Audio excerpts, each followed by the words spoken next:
السلام علیکم ورحمۃ اللہ وبرکاتہ۔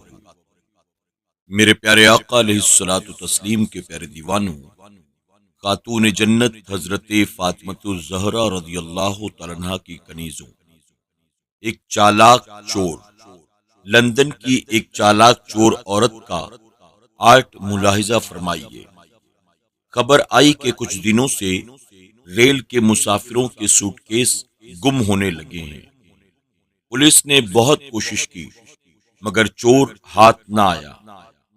پولیس حیران تھی کہ سوٹ کیس اٹھاتا ہوا کوئی بھی نظر نہیں آ سکا اور سوٹ کیس گم ہونے رکے بھی نہیں۔ یہ کون ہے جو اس صفائی سے اپنا کام کر رہا ہے؟ حتیٰ کہ ایک دن یہ اپ ٹو ڈیٹ چور پکڑی گئی اور اس کی صفائی کا راز آشکار ہو گیا۔ اس چالاک عورت نے ایک ایسا سوٹ کیس تیار کر رکھا تھا جس کے تلے میں چند اسپرنگیں کچھ اس حکمت کے ساتھ لگائی گئی تھی کہ جب اس سوٹ کیس کو کسی دوسرے اس سے چھوٹے سوٹ کیس پر وہ رکھا جاتا تو وہ اپنے بوجھ کے ساتھ خود بخود نیچے بیٹھنا شروع ہو جاتا تھا۔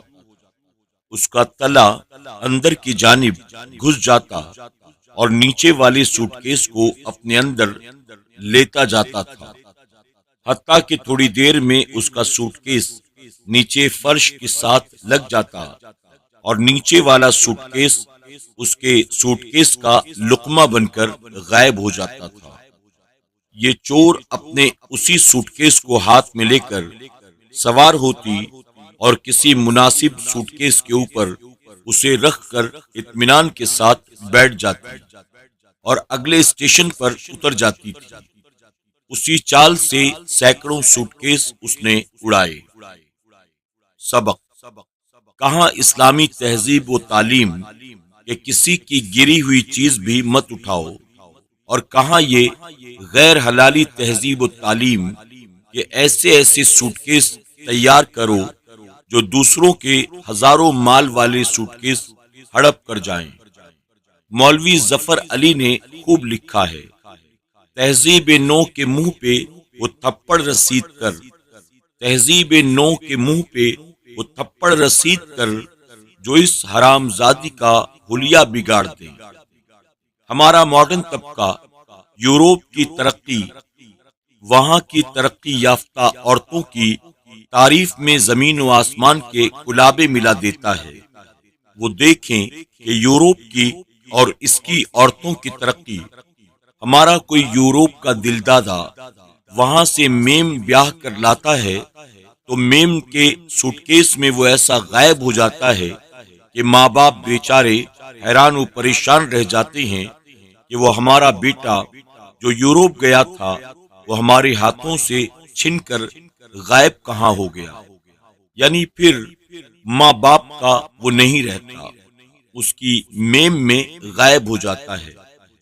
آج کل کی ماڈرن عورتوں کے ہاتھوں میں جو پرس رہتے ہیں، یہ پرس بھی ایسا کمال رکھتے ہیں کہ شوہر بیچارے کی کمائی اور اس کا بٹوا اسی پرس میں غائب ہو جاتا ہے۔ اس چالاک عورت کا یہ سوٹ کیس کسی مولوی دشمن غدار کے پیٹ کا مقابلہ نہیں کر سکتا۔ اس دور میں کئی ایسے بھی فنکار موجود ہیں جو اپنے اس پیٹ کے سوٹ کیس کا کام لے کر ہزاروں لاکھوں کا غبن کر جاتے ہیں، اور نہ صرف مال بلکہ چھوٹے موٹے غریبوں کو بھی نگل جاتے ہیں اور ڈکار بھی نہیں لیتے۔ یہ لوگ اپنے ہاتھ کی صفائی سے اپنا کام بھی کیے جاتے ہیں اور ہاتھ بھی نہیں آتے۔ یہاں بھلے ہی یہ لوگ ہاتھ نہ آئیں، پر وہاں ایک دن سارے کے سارے چور پکڑے ہی جائیں گے۔ اسی طرح غداران وطن کا پیٹ دیکھیے۔ یہ کہنا پڑتا ہے کہ ساری قوم کا مال اسی کے پیٹ میں جمع ہے، اور یہ پیٹ اچھا خاصا چلتا پھرتا بیت المال ہے۔ ایسے لوگ اپنے آپ کو خادمان وطن بھی کہتے ہیں، حالانکہ ہوتے یہ خادمان وطن یعنی اپنے پیٹ کے خادم ہوتے ہیں۔ ابھر کر پیٹ لیڈر کا سناتا ہے زمانے کو، ابھر کر پیٹ لیڈر کا سناتا ہے زمانے کو، کہ چندہ قوم کا سارے کا سارا میرے اندر ہے۔ حکایت نمبر 114۔ الو۔ ایک چالاک عورت ایک دکاندار کے پاس آئی اور کہنے لگی، بھائی صاحب، میں اپنی بیٹی کی شادی کرنے والی ہوں، اور ہماری برادری میں رواج ہے کہ لڑکی کو جہیز میں ایک عدد الو بھی دیا جاتا ہے۔ تم دکاندار ہو، خیال رکھنا کوئی الو بیچنے والا آئے تو چاہے کتنا مہنگا کیوں نہ ملے، خرید لینا، مجھے شدید ضرورت ہے، میں تم سے 100 روپے تک کا بھی خرید لوں گی۔ دکاندار نے دل میں سوچا، الو زیادہ سے زیادہ 2-4 روپے میں مل جائے گا اور میں 100 روپے میں بیچ دوں گا تو سراسر نفع ہی نفع ہے۔ چنانچہ اس نے کہا، ٹھیک ہے، میں تلاش میں رہوں گا۔